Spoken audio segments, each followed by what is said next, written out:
محبوب رب العالمین حضرت احمد مصطفیٰ محمد مصطفیٰ صلی اللہ تعالی علیہ وسلم نے حضرت خدیجۃ الکبریٰ رضی اللہ تعالی عنہا سے نکاح جمعہ کے دن ہوا تھا۔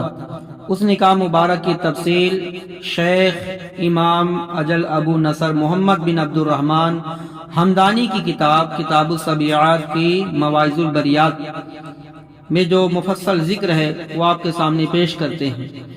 سیدہ حضرت خدیجۃ الکبریٰ رضی اللہ تعالی عنہا نے خواب میں دیکھا کہ آفتاب آسمان سے اتر کر میرے گود میں میرے گھر میں داخل ہوا، پھر اس کی اتنی روشنی پھیلی کہ مکہ مکرمہ میں کوئی گھر ایسا نہ رہا جو اس کی روشنی سے روشن نہ ہو گیا ہو۔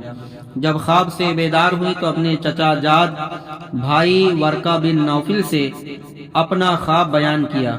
وہ بڑے معمر تھے۔ انہوں نے کہا نبی و آخر الزمان تیرے خاوند ہوں گے۔ حضرت خدیجہ رضی اللہ تعالی عنہا نے پوچھا کہ یہ نبی کس شہر میں ہوگا؟ انہوں نے کہا مکہ مکرمہ میں۔ پھر پوچھا کس قبیلے سے تعلق رکھیں گے؟ انہوں نے کہا قبیلہ قریش سے۔ پھر پوچھا کس وطن سے؟ انہوں نے کہا بنی ہاشم سے۔ پوچھا اس کا اسم گرامی کیا ہوگا؟ انہوں نے بتایا ان کا نام مبارک محمد صلی اللہ تعالی علیہ وسلم ہے۔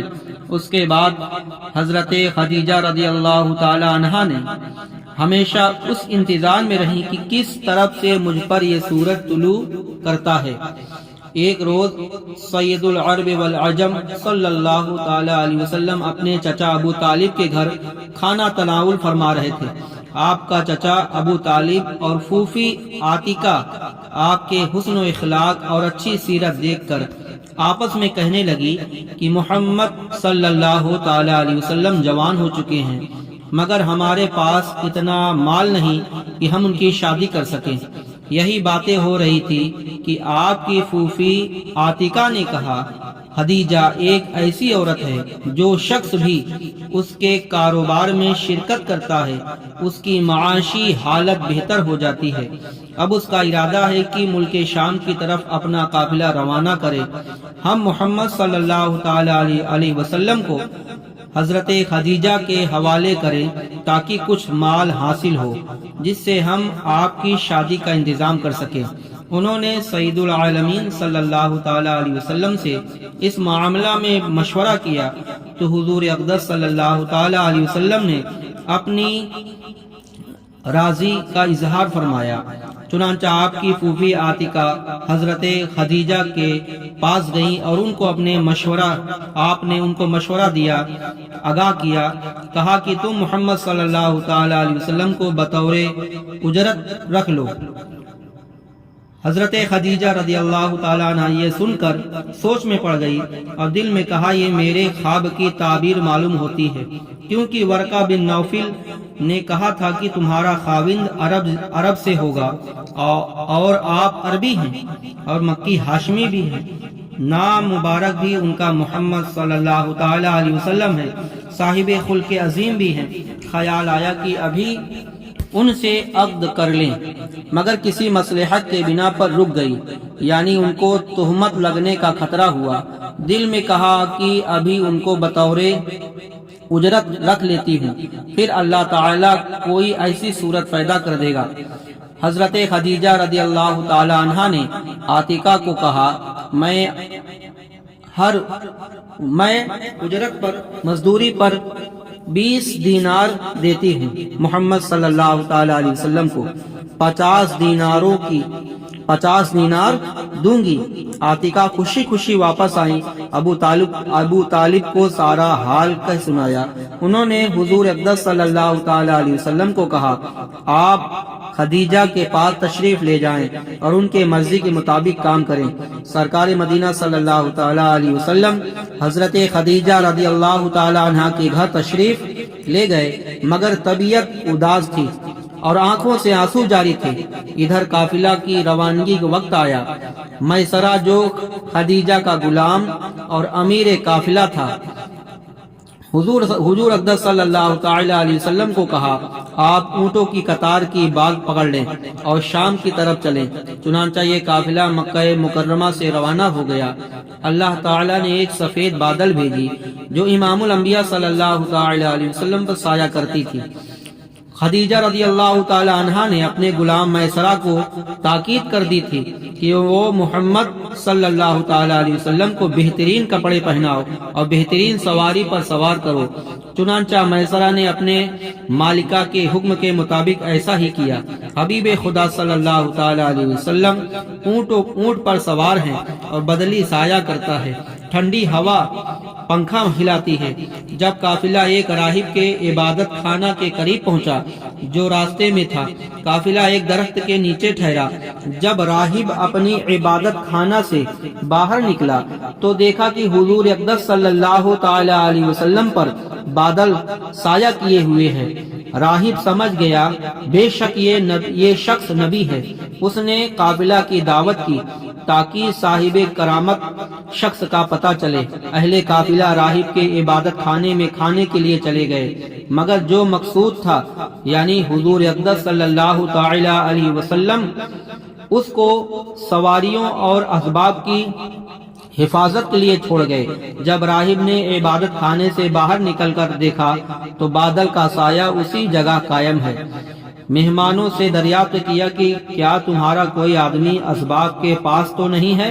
انہوں نے کہا کہ ایک یتیم مزدور جو اونٹوں کو چراتا ہے اور اسباب کی حفاظت کرتا ہے، اس کو اپنے ڈیرا پر چھوڑ آئے ہیں۔ یہ سن کر راہب سرکار مدینہ صلی اللہ تعالی علیہ وسلم کے پاس حاضر ہوا اور آپ سے مصافحہ کیا اور آپ کا ہاتھ پکڑ کر اپنے عبادت خانے کی طرف لے آیا۔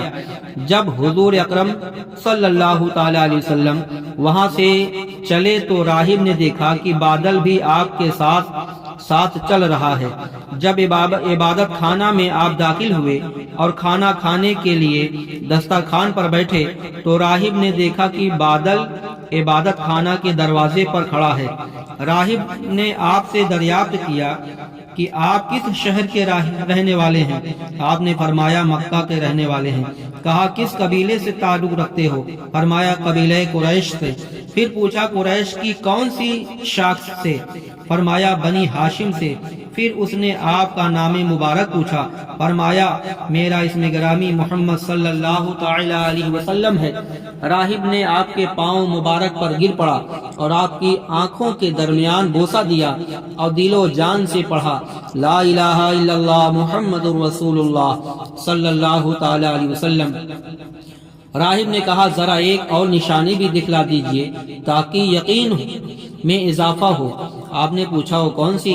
تو راہب نے عرض کی آپ ذرا کندھوں سے کپڑا اتارو تاکہ میں ختم نبوت کی زیارت کر سکوں۔ حضور اقدس صلی اللہ تعالی علیہ وسلم نے کندھے سے کپڑا ہٹایا تو راہب ختم نبوت سے مشرف ہوا اور الغرض راہب سچا مسلمان ہو گیا۔ قافلہ شام میں پہنچا، وہاں مال تجارت کی، خرید و فروخت کی۔ ان دنوں میں وہاں یہودیوں کی عید کا دن تھا، چنانچہ حضرت احمد مجتبی محمد مصطفیٰ صلی اللہ تعالی علیہ وسلم اور حضرت ابوبکر صدیق اور میسرہ تینوں حضرات یہودیوں کی عیدگاہ میں چلے گئے۔ جب رسول خدا صلی اللہ تعالی علیہ وسلم نے ان کندیلیوں پر نظر فرمائی جو زنجیروں سے لٹکی ہوئی تھی تو تمام زنجیریں ٹوٹ کر گر پڑی، جس سے یہودی بہت ڈر گئے۔ انہوں نے اپنے علماء سے اس کے متعلق دریافت کیا تو علماء یہود نے کہا کہ توریت میں لکھا ہے کہ جب محمد نبی آخر الزمان صلی اللہ تعالی علیہ وسلم یہودیوں کی عیدگاہ میں تشریف لائیں گے تو اس وقت یہ علامت ظاہر ہوگی۔ معلوم ہوتا ہے کہ وہ یہاں تشریف لائے ہوئے ہیں۔ یہودیوں کے دلوں میں آخر النبی صلی اللہ علیہ وسلم کے متعلق حسد کینہ بھرا ہوا تھا۔ کہنے لگے اگر ہم نے ان کو دیکھ لیا تو انہیں قتل کر دیں گے۔ انہوں نے آپ کی تلاش شروع کر دی۔ ابو بکر صدیق اور میسرہ جب یہودیوں کے ان عزائم پر مطلع ہوئے، بہت جلد وہاں سے مکہ مکرمہ کی طرف واپس لوٹنا شروع کیا۔ جب قافلہ مکہ معظمہ سے 7 دن کی مسافت پر پہنچا تو میسرہ نے حضور اقدس صلی اللہ تعالی علیہ وسلم کو مکہ مکرمہ کی طرف بھیج دیا تاکہ حضرت خدیجہ رضی اللہ تعالی عنہا کو قافلہ کی آمد کی خوشخبری سنائے۔ میسرہ نے ایک عمدہ اونٹنی کو ریشمی کپڑے سے مزین کر کے اللہ کے برگزیدہ نبی کو سوار کیا اور ان کو ایک خط دیا جس میں لکھا تھا، سیدہ قریش گزشتہ تمام سالوں سے اس سال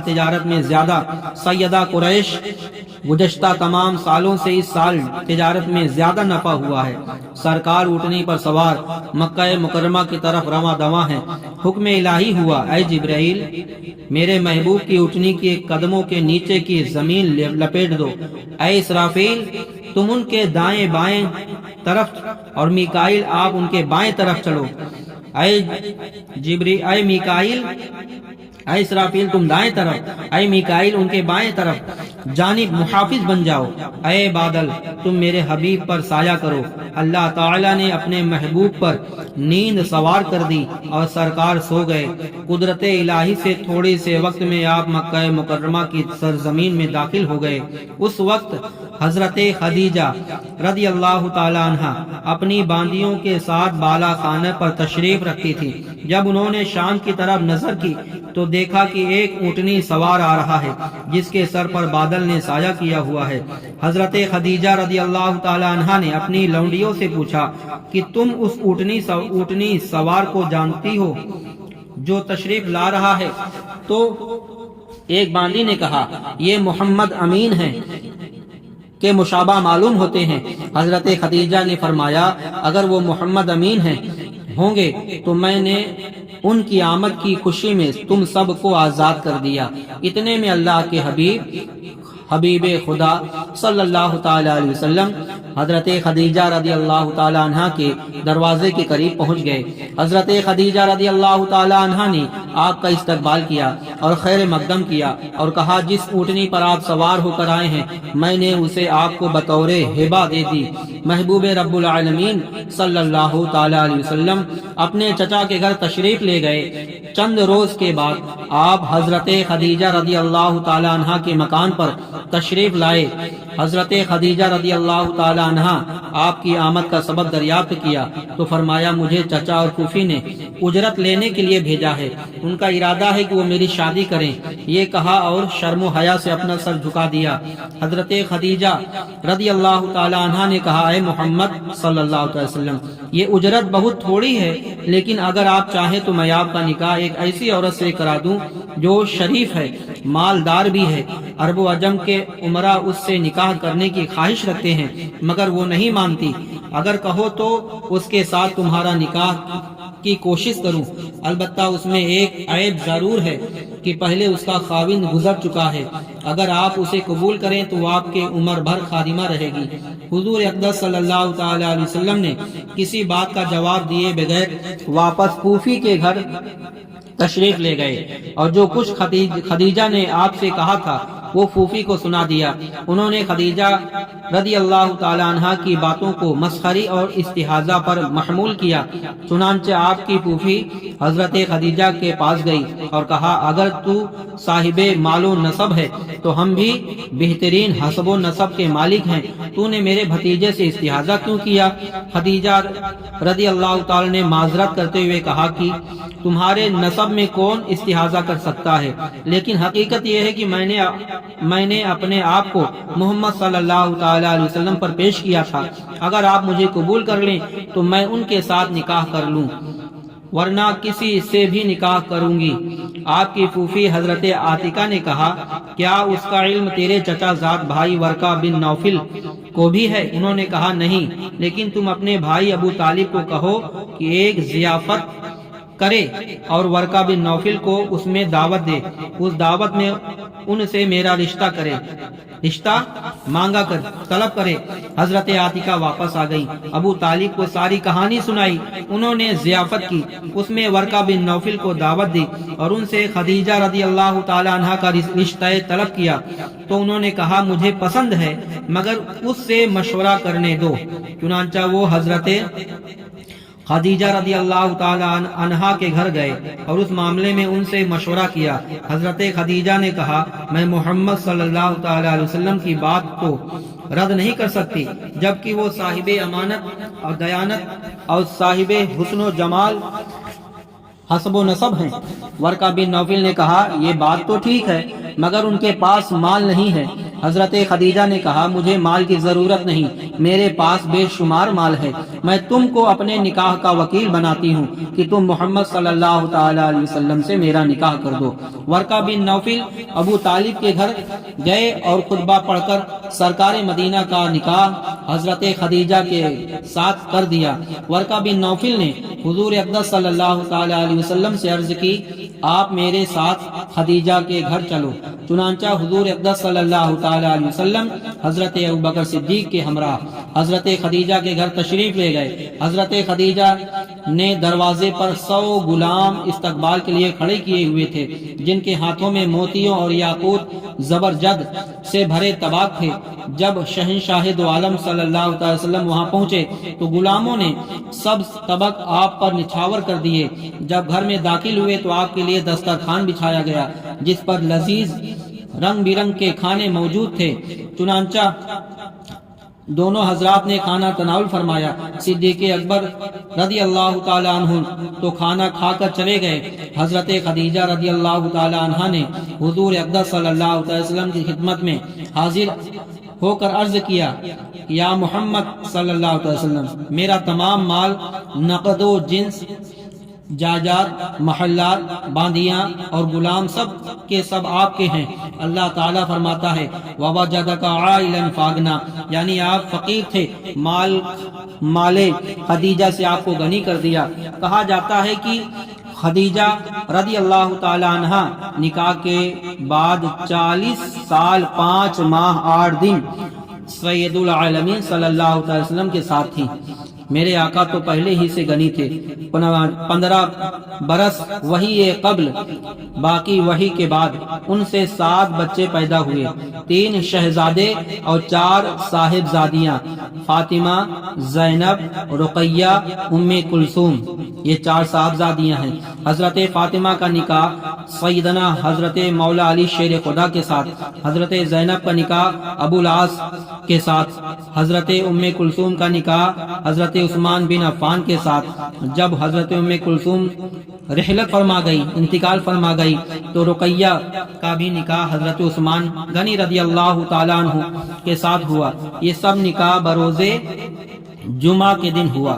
اور حبیب خدا صلی اللہ علیہ وسلم کا نکاح سیدہ حضرت عائشہ صدیقہ کے ساتھ، سید العالمین صلی اللہ تعالی وسلم کا نکاح ام المومنین حضرت عائشہ صدیقہ کے ساتھ جمعہ کے دن نکاح پذیر ہوا۔ مختصر واقعہ اس طرح ہے کہ جب سیدہ حضرت خدیجہ رضی اللہ تعالی عنہ کا انتقال فرما گئی تو سید دو عالم صلی اللہ علیہ وسلم بڑے غمزدہ رہتے، اکثر اوقات طبیعت پر پریشانی طاری رہتی۔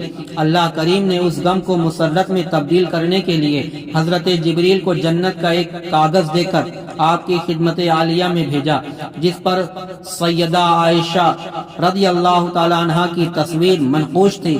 حضرت جبریل خدمت اقدس میں حاضر ہوئے، آپ کو اللہ تعالیٰ کا سلام پہنچایا اور عرض کیا یا رسول اللہ صلی اللہ تعالی علیہ وسلم، اللہ تعالیٰ کا ارشاد ہے میں نے آسمانوں میں آپ کا نکاح اس باقرہ کے ساتھ کر دیا جس کی صورت اس تصویر میں ہے، آپ زمین پر ان سے نکاح کر لیں۔ دریافت کرنے پر معلوم ہوا اس صورت کی لڑکی حضرت ابوبکر صدیق کی صاحبزادی ہے، عائشہ حضرت عائشہ صدیقہ ہیں۔ آپ نے حضرت صدیق اکبر کو طلب فرما کر ارشاد فرمایا تمہاری صاحبزادی عائشہ کا نکاح اللہ تعالیٰ نے آسمانوں پر میرے ساتھ کر دیا ہے، لہٰذا تم اپنی صاحبزادی کا نکاح زمین پر میرے ساتھ کر دو۔ چنانچہ ابوبکر صدیق اپنے صاحبزادی عائشہ صدیقہ کا نکاح سید العرب والعجم صلی اللہ تعالی علیہ وسلم کے ساتھ کر دیا۔ کہا جاتا ہے کہ سیدہ عائشہ صدیقہ رضی اللہ تعالی عنہ میری پاک 3 چیزوں سے فخر کیا کرتی تھی۔ میرے ساتھ رسول خدا صلی اللہ تعالی علیہ وسلم نے نکاح کیا جبکہ میں باقرہ تھی۔ اللہ تعالیٰ نے حضور اقدس صلی اللہ تعالی علیہ وسلم کے ساتھ میرا نکاح آسمانوں پر کیا۔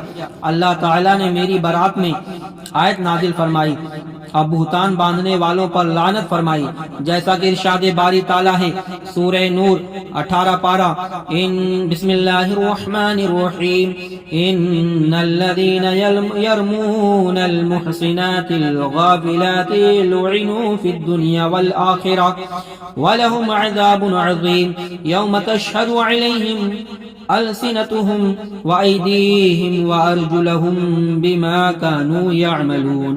بے شک وہ جو عیب لگاتے ہیں انجام پارسا ایمان والیوں کو ان پر لعنت ہے دنیا اور آخرت میں، اور ان کے لیے بڑا عذاب ہے جس دن ان پر گواہی دیں گے ان کی زبانیں، ان کے ہاتھ اور ان کے پاؤں جو کچھ کرتے تھے۔ اللہ اکبر۔ مولا علی شیر خدا کا نکاح حضرت سیدہ زہرا رضی اللہ تعالی عنہ کے ساتھ سیدہ فاطمہ فرماتی، حضرت سیدہ فاطمہ رضی اللہ تعالی عنہ کو مختلف ناموں سے پکارا جاتا ہے، بطول، زہرا، طاہرہ، مطہرہ۔ فاطمہ آپ جنت کی عورتوں کی سردار ہیں اور سیدنا امام حسن اور حسین رضی اللہ تعالی عنہما کی والدہ ماجدہ ہیں۔ آپ کا نکاح حضرت علی شیر خدا رضی اللہ تعالی عنہ سے جمعہ کے دن ہوا، جس کی تفصیل نورانی مواعظ حصہ 4 میں درج ہے، وہاں ملاحظہ فرما سکتے ہیں۔ حضرت علی شیر خدا رضی اللہ تعالی سے مروی ہے کہ محبوب رب العالمین صلی اللہ تعالی علیہ وسلم نے ارشاد فرمایا، جمعہ کا سارا دن نماز پڑھنے کے واسطے ہے۔ جو مسلمان جمعہ کی آفتاب نیزہ بھر بلند ہو یا اس سے کچھ زیادہ اس کا وقت کامل وضو کرے اور ایمان و یقین کے ساتھ 2 رکعت نماز پڑھے تو اللہ تعالی 200 نیکیاں اس کو عطا فرماتا ہے، اس کی 200 برائیاں دور کر دیتا ہے۔ اگر کوئی 4 رکعت نماز پڑھے تو اللہ تعالیٰ اس کے واسطے 400 درجے بہشت میں بلند کرتا ہے۔ اگر کوئی آدمی 8 رکعت نماز پڑھتا ہے تو اللہ تعالیٰ اس کے لیے 800 دروازے جنت میں درجے بلند کرتا ہے اور اس کے تمام گناہ معاف کر دیتا ہے۔ اگر کوئی 12 رکعت نماز پڑھے تو اللہ تعالیٰ اس کو 2200 نیکیاں مرحمت فرماتا ہے، 2200 نیکیاں مٹا دیتا ہے، 2200 برائیاں مٹا دیتا ہے، اس کے لیے جنت میں 2200 درجے بلند کرتا ہے۔ احیاء العلوم میں ہے۔ سبحان اللہ۔ یہ نمازیں جمعہ کی فضیلت، جمعہ کے دن کی فضیلت ہے۔ حضرت ابن عمر سے روایت ہے کہ سید دو عالم صلی اللہ تعالی علیہ وسلم نے فرمایا، اگر کوئی شخص جمعہ کے دن جامع مسجد میں داخل ہو اور نماز جمعہ سے پہلے 4 رکعت اس طرح پڑھے کہ ہر رکعت میں الحمد شریف اور قل هو اللہ احد 50 مرتبہ پڑھے تو مرنے سے پہلے اپنا ٹھکانہ جنت میں دیکھ لے گا۔ احیاء العلوم جلد اول صفحہ نمبر 205 میں۔ اور سیدنا حضرت ابو ہریرہ سے مروی ہے کہ محبوب خدا صلی اللہ تعالی علیہ وسلم نے فرمایا، اگر کوئی مسلمان جمعہ کے دن صبح کی نماز جماعت کے ساتھ پڑھے، پھر سورج نکلنے تک مسجد میں بیٹھا رہے، خدا کو یاد کرتا رہے، تو اللہ تعالیٰ اپنے کرم سے اسے 70 درجے بہشت میں عطا فرماتا ہے۔ ہر درجہ کے درمیان اس قدر فاصلہ ہوگا جتنا کہ تیز رفتار گھوڑے کی دوڑ ہوتی ہے جو 70 سال دوڑے۔ اگر کوئی جمعہ کی نماز با جماعت پڑھے، اس کو جنت میں 50 درجے عطا کیے جائیں گے۔ ہر درجہ کے درمیان اس قدر فاصلہ ہوتا ہے جتنا تیز گھوڑا 50 سال دوڑ کر فاصلہ طے کرتا ہے۔ جو کوئی عصر کی نماز با جماعت ادا کرتا ہے تو وہ ایسا ہوتا ہے گویا اس نے حضرت اسماعیل علیہ السلام کی اولاد میں سے 8 غلاموں کو آزاد کیا۔ سبحان اللہ۔ اور اگر کوئی مغرب کی نماز با جماعت کے ساتھ ادا کرے گویا ایک مقبول حج اور مقبول عمرہ ادا کرتا ہے۔ سیدہ عبداللہ بن عباس سے روایت ہے کہ حضور نبی کریم صلی اللہ تعالی علیہ وسلم نے فرمایا، اگر کوئی مسلمان جمعہ کے دن ظہر اور عصر کی نماز کے درمیان 2 رکعت نماز ادا کرے، پہلی رکعت میں الحمد کے بعد 1 مرتبہ آیت الکرسی، 1 مرتبہ قل اعوذ برب الفلق 50 مرتبہ پڑھے، اور دوسری رکعت میں سورہ فاتحہ 1 دفعہ اور قل هو اللہ احد 1 دفعہ اور قل اعوذ برب الناس 20 مرتبہ پڑھے، اور سلام پھیرنے کے بعد 50 مرتبہ لا حول ولا قوت الا باللہ العلی العظیم پڑھے، تو یہ شخص اپنے مرنے سے پہلے ہی خواب میں اپنے پروردگار کی زیارت کا مشرف حاصل کر لے گا، شرف حاصل کر لے گا، اور یہ بھی دیکھ لے گا کہ جنت میں میری جگہ کہاں ہے۔ گنیت الطالبین جلد 2 صفحہ نمبر 141 میں۔ اور آخری میں اسی پر اپنی تقریر اختتام کرتے ہیں۔ ایک روایت میں ہے، ایک اعرابی دربار رسالت میں حاضر ہوا، عرض کیا، یا رسول اللہ صلی اللہ تعالی علیہ وسلم، ہم لوگ مدینہ طیبہ سے بہت فاصلے پر ایک جنگل میں رہتے ہیں، اتنی طاقت نہیں کہ ہر جمعہ میں ہم آپ کی خدمت اقدس میں حاضر ہو سکیں۔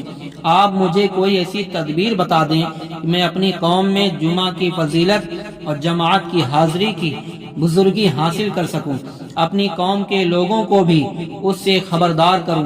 تو اس کے جواب میں رسول کریم صلی اللہ تعالی علیہ وسلم نے فرمایا، اے اعرابی، جمعہ کے دن جب سورج بلند ہو تو اس وقت 2 رکعت نماز پڑھا کر اس کی پہلی رکعت میں سورہ فاتحہ، دوسری اور قل اعوذ برب الفلق، اور دوسری رکعت میں سورہ فاتحہ اور اس کے ساتھ قل اعوذ برب الناس پڑھنا، سلام پھیرنے کے بعد بیٹھ کر 7 دفعہ آیت الکرسی پڑھنا، اس کے بعد 4 رکعت کر کے 8 رکعت نماز پڑھنا، اور سلام کے بعد 70 مرتبہ لا حول ولا قوت الا باللہ العلی العظیم پڑھنا۔ اس خدا کی قسم جس کے قبضہ قدرت میں میری جان محمد صلی اللہ علیہ وسلم کی جان ہے، تو میں اس کا ضامن ہوں کہ وہ بہشت میں داخل ہوگا، ابھی وہ اپنی جگہ سے نہ اٹھے گا کہ اللہ کریم اس کے ماں باپ کو بخش دے گا، سبحان اللہ۔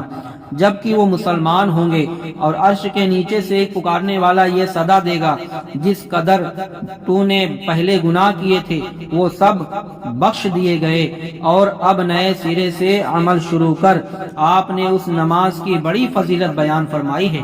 گنیت الطالبین جلد 2 صفحہ نمبر 142 میں ہے۔ اللہ سے دعا گو ہے کہ اگر کسی طریقے سے ہمارے بیان کرنے میں اس میں لفظ مارن خطا غلطی ہوئی ہو تو اپنے فضل و کرم سے معاف فرمائے، اور ہم سبھی کو دینی باتوں پر عمل کرنے کی توفیق عطا فرمائے۔ وآخر دعوانا الحمدللہ رب العالمین۔ السلام علیکم ورحمۃ اللہ وبرکاتہ۔ جمعہ ہی کے روز حضرت موسیٰ علیہ السلام کا نکاح حضرت صفورہ سے ہوا۔ سیدنا حضرت موسیٰ علیہ السلام کا صفورہ سے نکاح جمعہ کو ہوا تھا، جس کے متعلق اللہ تعالی نے ارشاد فرمایا، قالت احداہما یا ابت استأجرہ ان خیر من استأجرت القوی الامین۔ 20 پارہ سورہ قصص۔ ان میں ایک بولی، اے میرے باپ، ان کو نوکر رکھ لو، بے شک بہتر نوکر وہ ہے جو طاقت دار اور امانت دار ہو۔ تو اس نکاح کا مختصر واقعہ یہ ہے کہ جب حضرت موسیٰ علیہ السلام مدائن میں پہنچے اور حضرت شعیب علیہ السلام کی بکریوں کو پانی پلایا، پھر ایک درخت کے سائے میں آرام فرمایا، تو اپنے آپ میں بھوک اور تھکاوٹ اور غربت محسوس کی۔ کہنے لگے، میں مریض ہوں، میں ضعیف ہوں، میں فقیر ہوں۔ آواز آئی، اے موسیٰ، مریض وہ ہے جس کے لیے میرے مثل طبیب نہ ہو، اور ضعیف وہ ہے جس کے واسطے میری طرح رقیب نہ ہو، اور فقیر وہ ہے جس کے لیے میرے مثل نصیب نہ ہو، اور غریب وہ ہے کہ جس کے لیے میرے مثل حبیب نہ ہو۔ اللہ تعالی نے اسی واقعہ کو اپنے قرآن مجید میں ارشاد فرمایا، فَسَقَى لَهُمَا ثُمَّ تَوَلَّى إلى الذل فقال رب إني لما أنزلت إلي من خير فقير. تو موسیٰ نے ان دونوں کے جانوروں کو پانی پلایا، پھر سائے کی طرف پھرا، عرض کی اے میرے رب، میں اس کھانے کا جو تو نے میرے لیے اتارا ہے محتاج ہوں. ادھر جب وہ دونوں صاحبزادیاں اس روز بہت جلد اپنے مکان میں واپس آ گئی تو ان کے والد ماجد حضرت شعیب علیہ السلام نے فرمایا بیٹی آج اس قدر جلدی واپس آ جانے کا سبب کیا ہوا؟ عرض کیا کہ ہم نے ایک نیک مرد پایا ہے، اس نے ہم پر رحم کھایا اور ہمارے جانوروں کو سیراب کر دیا. اس پر ان کے والد نے ایک صاحبزادی جس کا نام صفورہ تھا اسے فرمایا کہ جاؤ اس مرد صالح کو میرے پاس بلا لاؤ. اللہ تعالی فرماتا ہے فجاءته إحداهما تمشي على استحياء قالت إن أبي يدعوك ليجزيك أجر ما سقيت لنا. تو ان دونوں میں سے ایک اس کے پاس آئی شرم سے چلتی ہوئی، بولی میرا باپ تمہیں بلاتا ہے، تمہیں مزدوری دے اس کی جو تم نے ہمارے جانوروں کو پانی پلایا. حضرت موسیٰ علیہ السلام اجرت لینے پر تو راضی نہ ہوئے، لیکن حضرت شعیب علیہ السلام کی زیارت اور ان کی ملاقات کے قصد سے چلے. ان صاحبزادی سے فرمایا آپ میرے پیچھے رہ کر راستہ بتاتی جائیں. یہ آپ نے پردے کے اہتمام کے لیے فرمایا. اس طرح تشریف لائیے. جب حضرت موسیٰ علیہ السلام حضرت شعیب علیہ السلام کے پاس پہنچے تو کھانا حاضر تھا. حضرت شعیب علیہ السلام نے فرمایا بیٹھیے کھانا کھائیے. حضرت موسیٰ علیہ السلام نے منظور نہ کیا اور اعوذ باللہ پڑھا. حضرت شعیب علیہ السلام نے فرمایا کیا سبب؟ کھانے میں کیوں عذر ہے؟ کیا آپ کو بھوک لگی نہیں ہے؟ تو فرمایا کہ مجھے اندیشہ ہے کہ یہ کھانا میرے اس عمل کا عوض نہ ہو جائے جو میں نے آپ کے جانوروں کو پانی پلا کر انجام دیا ہے، کیونکہ ہم وہ لوگ ہیں عمل خیر پر عوض لینا قبول نہیں کرتے. حضرت شعیب علیہ السلام نے فرمایا اے جوان ایسا نہیں ہے، یہ کھانا آپ کے عمل کا عوض نہیں بلکہ میری اور آباء و اجداد میرے باپ دادا کی عادت ہے کہ ہم مہمانوں کو کھانا کھلایا کرتے ہیں. تو آپ بیٹھیں اور کھانا تناول فرمایا اور تمام واقعات اور احوال جو فرعون کے ساتھ گزرے تھے اپنی ولادت شریر سے لے کر قبطی کے قتل اور فرعونیوں کے آپ کے در پہ جان ہو جانے تک سب شعیب علیہ السلام سے بیان کر دیے. اللہ تعالیٰ فرماتا ہے فَلَمَّا جَاءَهُ وَقَصَّ عَلَيْهِ الْقَصَصَ قَالَ لَا تَخَفْ نَجَوْتَ مِنَ الْقَوْمِ الظَّالِمِينَ. جب موسیٰ اس کے پاس آئے اور اسے باتیں کی اور سنائی، اس نے کہا ڈریے نہیں آپ بچ گئے ظالموں سے. کیونکہ یہاں مدین میں فرعون کی حکومت اور سلطنت نہیں ہے. حضرت صفورہ نے جو حضرت موسیٰ کو بلانے کے لیے بھیجی گئی تھی عرض کی ابا جان ان کو رکھ لیجئے تاکہ یہ ہماری بکریاں چرایا کریں اور یہ کام ہمیں نہ کرنا پڑے، اور یہ شخص طاقتور امانت دار ہیں. اللہ تعالیٰ فرماتا ہے ان میں ایک بولی اے میرے باپ قالت احداہما یا ابت استأجرہ ان خیر من استأجرت. ان میں ایک بولی اے میرے باپ ان کو نوکر رکھ لے، بے شک بہتر نوکر وہ جو طاقت دار اور امانت دار ہو. حضرت شعیب علیہ السلام نے صاحبزادی سے دریافت فرمایا کہ تمہیں ان کی قوت اور امانت کا کیا علم ہے؟ انہوں نے عرض کیا قوت تو اس سے ظاہر ہے کہ انہوں نے تنہا کنویں پر سے وہ پتھر اٹھا لیا جس کو 10 سے کم آدمی نہیں اٹھا سکتے تھے، اور امانت اس سے ظاہر ہے کہ انہوں نے ہمیں دیکھ کر سر جھکا لیا اور نظر نہ اٹھائی اور ہم سے کہا تم پیچھے چلو، ایسا نہ ہو کہ ہوا سے تمہارا کپڑا اڑے اور بدن کا کوئی حصہ نمودار ہو دکھائی دے۔ یہ سن کر حضرت شعیب علیہ السلام نے حضرت موسیٰ سے کہا میں چاہتا ہوں کہ تم سے اپنی ایک صاحبزادی کا نکاح کر دوں۔ اللہ تعالیٰ فرماتا ہے قال انی اريد ان انكحك احدى ابنتي هاتين، کہا میں چاہتا ہوں کہ اپنی دونوں بیٹیوں میں سے ایک تمہیں بیاہ دوں۔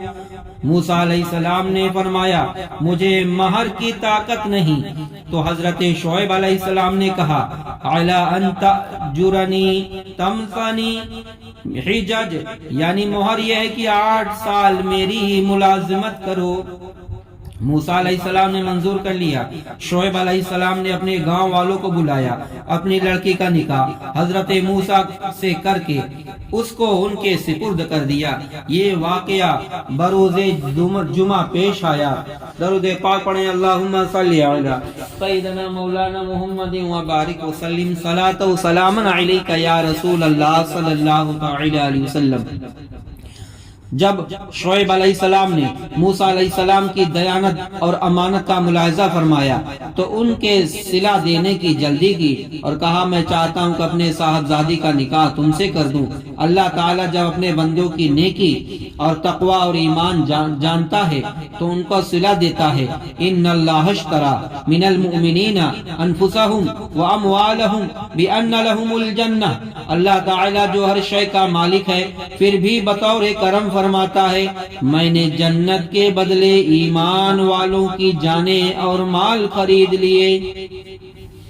اور سلیمان علیہ السلام بلقیس کا نکاح، حضرت سلیمان علیہ السلام کا بلقیس سے نکاح بروز جمعہ مبارک کو ہوا تھا، جس کا قصہ یہ ہے کہ ہدہد نے حضرت سلیمان علیہ السلام کی خدمت میں عرض کیا شہر سبا میں ایک عورت ہے جس کا نام بلقیس ہے، حکمران ہے، اس کا تخت اٹھا اتنا بڑا ہے کہ طول اس کا 80 گج ہے، لمبائی 80 گج ہے اور چوڑائی اس کی 40 گج ہے، سونے چاندی کا ہے، جو جواہرات کے ساتھ مرصع ہے، ملا ہوا ہے، جڑا ہوا ہے، اور وہ لوگ آفتاب پرست ہیں، سورج کی پوجا کرتے ہیں، عبادت کرتے ہیں۔ حضرت سلیمان علیہ السلام نے ایک خط لکھا، ایک لیٹر لکھا جس کا مضمون یہ تھا از جانب بندہ خدا سلیمان بن داؤد بسوئی بلقیس ملکہ شہر سبا بسم اللہ الرحمن الرحیم، جو ہدایت قبول کرتا ہے ہدایت قبول کرے۔ اس کے بعد لکھا تم مجھ پر بلندی نہ کرو، تم مجھ پر بلندی نہ چاہو اور میرے حضور متی ہو کر حاضر ہو۔ اس پر آپ نے مہر لگائی اور ہدہد سے فرمایا اس خط کو بلقیس کے پاس لے جاؤ۔ چنانچہ ہدہد وہ خط گرامی لے کر بلقیس کے پاس پہنچا۔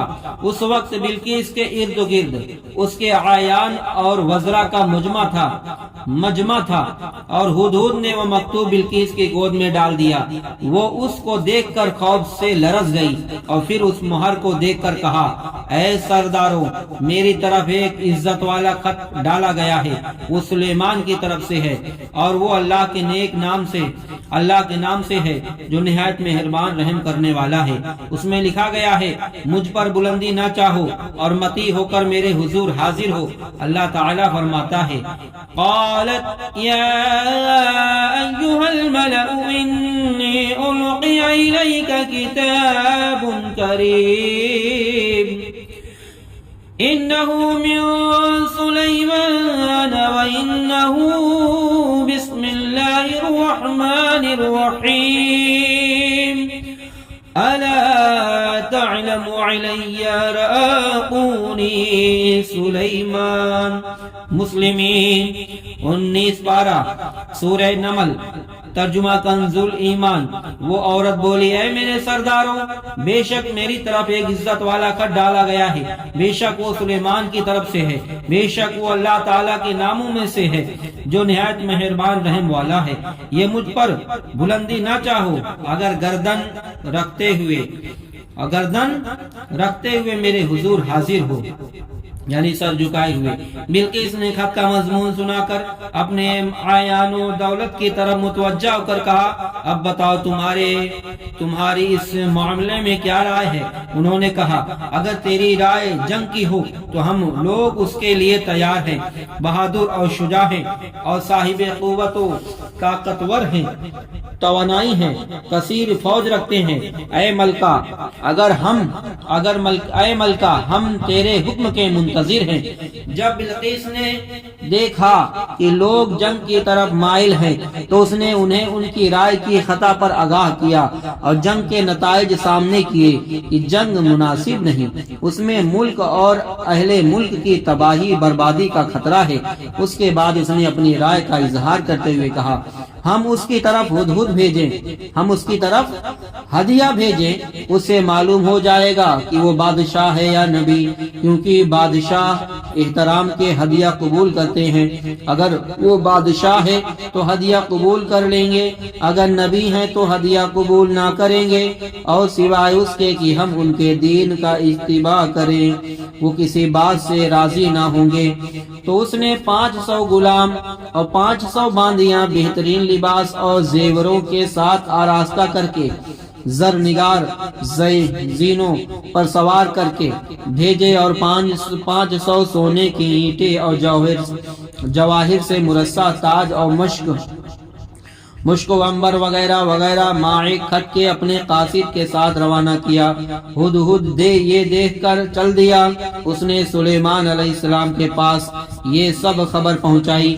آپ نے حکم دیا کہ سونے اور چاندی کی اینٹیں بنا کر تو 9 فرسنگ 9 میل کے میدان میں بچھا دی جائے، اور اس کے گرد سونے چاندی سے احاطہ بلند کی جائے، دیواریں بنا دی جائیں، بحر و بر کے خوبصورت جانور جنات کے بچے میدان کے دائیں بائیں حاضر کیے جائیں۔ جب بلقیس کا پیامی ماں اپنی جماعت کے ہدیہ لے کر سلیمان علیہ السلام کے پاس پہنچا تو آپ نے فرمایا، تم لوگ اہل مفاخرت ہو، مال و دنیا پر فخر کرتے ہو، ایک دوسرے کے ہدیہ پر خوش ہوتے ہو۔ مجھے نہ دنیا سے خوشی ہے نہ اس کی حاجت۔ اللہ تعالیٰ نے مجھے اتنا کثیر مال عطا فرمایا ہے کہ جو دوسرے کو نہیں دیا، اس کے باوجود دین و نبوت سے مجھ کو مشرف فرمایا۔ اس کے بعد سلیمان علیہ السلام نے وفد کے امیر کو فرما دیا کہ یہ ہدیہ واپس لے جاؤ، بتا دو کہ اگر وہ میرے پاس مسلمان ہو کر حاضر نہ ہوئے تو اس کا انجام اچھا نہ ہوگا۔ جب قاصد ہدیہ لے کر واپس بلقیس کے پاس گئے، تمام واقعات سنائے تو اس نے کہا، بے شک وہ نبی ہیں، ہمیں ان سے مقابلہ کی طاقت نہیں۔ بلقیس نے اپنا تخت اپنے 7 محلوں میں سے پیچھے محل میں محفوظ کر کے تمام دروازے مقفل کر دیے اور ان پر پہرہ دار مقرر کر دیے، اور سلیمان علیہ السلام کی خدمت میں حاضر ہونے کا انتظام کیا تاکہ دیکھیں کہ آپ اس کو کیا حکم فرماتے ہیں۔ اگر وہ ایک لشکر گرانے آپ کی طرف روانہ ہوئی جس میں 12,000 نواب تھے اور ہر نواب کے ساتھ 60,000 لشکری تھے، جب اتنے قریب پہنچ گئے تو حضرت سے صرف 1 فرسنگ کا فاصلہ رہ گیا تو آپ نے فرمایا، بسم اللہ الرحمن الرحیم، یا ایھا الملأ ایکم یأتینی، اے درباریوں تم میں کون ہے کہ وہ اس کا تخت میرے پاس لے آئے قبل اس کے کہ وہ میرے حضور متی ہو کر حاضر ہو۔ ایک بڑا خبیث جن بولا کہ میں تخت حضور میں حاضر کر دوں گا قبل اس کے کہ حضور اجلاس فرم برخاست کرے، یعنی محفل ختم کریں تو حاضر کر دیں گے، اور بے شک اس پر قوت والا امانت دار ہوں۔ آپ نے فرمایا کہ اس سے جلد چاہتا ہوں، تو اس نے عرض کیا، جس کے پاس کتاب کا علم تھا میں اسے حضور میں حاضر کر دوں گا، یعنی آصف بن برخی آپ کے سلیمان علیہ السلام کے چہیتے غلام تھے۔ ایک پل مارنے سے پہلے یعنی پلک جھپکنے سے پہلے یا نبی اللہ میں حاضر کر دوں گا۔ جب سلیمان نے تخت کو اپنے پاس رکھا ہوا دیکھا تو کہا یہ میرے رب کے فضل سے ہے۔ آپ نے حکم دیا کہ اس کے آنے سے قبل تخت کی وضع بدل دی تاکہ پتہ چلے کہ اس کی عقل کتنی ہے، پہچان سکتی ہے یا نہیں۔ جب بلقیس آ گئی تو اس سے کہا گیا کہ کیا یہ تیرا تخت ایسا ہی ہے؟ بلقیس نے کہا گویا وہی ہے۔ اس جواب سے اس کا کمال عقل معلوم ہوا۔ اب اس سے کہا گیا تیرا ہی تخت ہے، دروازہ بند کرنے، قفل لگانے، پہرہ دار مقرر کرنے سے کیا فائدہ ہوا؟ بلقیس نے کہا ہدہد کے واقعہ اور امیر وفد کے بیان سے اللہ تعالیٰ کی قدرت اور آپ کی صحت نبوت کا علم ہو چکا تھا، جبکہ مشہور تھا کہ بلقیس کی پنڈلی پر بال ہے جیسا کہ اونٹ کی پنڈلی پر ہوتے ہیں۔ تو اس بات کی تحقیق کے لیے حضرت سلیمان نے ایک صحن شفاف آبگینہ کا تیار کرایا اور اس کے نیچے پانی جاری تھا، اس میں مچھلیاں تھیں۔ اس کے واسطے سیدنا سلیمان علیہ السلام کا تخت تھا جس پر آپ جلوہ فروز ہوئے۔ تو بلقیس کو کہا گیا کہ اللہ تعالیٰ فرماتا ہے قیل لہا ادخل الصرح، تو اسے کہا گیا کہ صحن میں آ۔ پھر جب اس نے اسے دیکھا، اسے گہرا پانی سمجھی اور اپنی ساقیں کھولی۔ سلیمان نے فرمایا یہ تو ایک چکن صحن ہے، شیشوں سے جڑا۔ یہ سن کر بلقیس نے اپنی ساقیں چھپا لی اور اس سے اس کو بہت تعجب ہوا۔ اس نے یقین کیا کہ سلیمان علیہ السلام کا ملک و حکومت اللہ تعالیٰ کی طرف سے ہے، اور ان عجائبات سے کہ اس نے اللہ کی توحید اور آپ کی نبوت پر استدلال کیا۔ اب سلیمان علیہ السلام نے اس کو اسلام کی دعوت دی تو بلقیس نے اخلاص کے ساتھ توحید و اسلام کو قبول کیا، اللہ تعالیٰ کی عبادت اختیار کی۔ اللہ تعالیٰ فرماتا ہے بسم اللہ الرحمن الرحیم قالت رب انی ظلمت نفسی واسلمت مع سلیمان للہ رب العالمین۔ ترجمہ کنز الایمان۔ بلقیس نے کہا ہے میرے رب، میں نے اپنی جان پر ظلم کیا، اب سلیمان کے ساتھ اللہ کے حضور گردن رکھتی ہوں جو رب ہے سارے جہان کا۔ جب حضرت بلقیس نے اسلام کو قبول کر لیا تو سلیمان علیہ السلام نے ان کے ساتھ نکاح کیا۔ اس دن جمعہ کا روز تھا، جمعہ کا دن تھا۔